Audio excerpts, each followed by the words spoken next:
Արմնուր լրատվականը հայտնել էր, որ մենք գտնվում ենք այս պահին Մերիլի գյուղում, քրեական ոստիկաններն են այս պահին գալիս, որպեսզի 20-ամյա Էդիկին տեղափոխեն բժշկական կենտրոն, որպեսզի հետագա նա իր բժշկական զննությունն անցնի բժշկական կենտրոնում։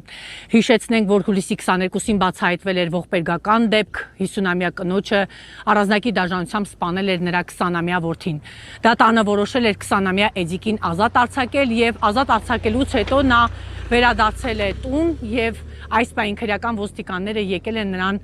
բնակարանից տեղափոխեն համապատասխան բժշկական կենտրոն։ Արմնուր լրատվականը արձանագրում է, թե ինչպես են այս պահին քրեական ոստիկանները 20-ամյա տղային տեղափոխում բժշկական կենտրոն, առողջական խնդիրներով պայմանավորված։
Այս պահին նկատում եք, թե ինչպես են 20-ամյա տղային առանձնատնից իրավապահ մարմինները տեղափոխում բժշկական կենտրոն, որպեսզի նա իր հետագա բուժզնումը անցնի բժշկական կենտրոնում։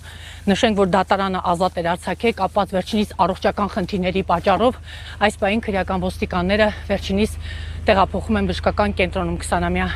Էդիկը մեղադրվում է իր մորը առանձնակի դաժանությամբ գռտնակի բազմաթիվ հարվածներով սպանելու մեջ եւ դատարանը որոշում էր կայացրել, որ նա չպետք է կալանքը կրի բանտում, այլ առողջական խնդիրներով պայմանավորված պետք է հետագա իր խնդիրները կարգավորի բժշկական կենտրոնում։ Արմնուր լրատվականի նկարանող խումբը արձանագրեց ողջ ընթացքը, թե ինչպես քրեական ոստիկանները 20-ամյա տղային տանից տեղափոխեցին բժշկական կենտրոն։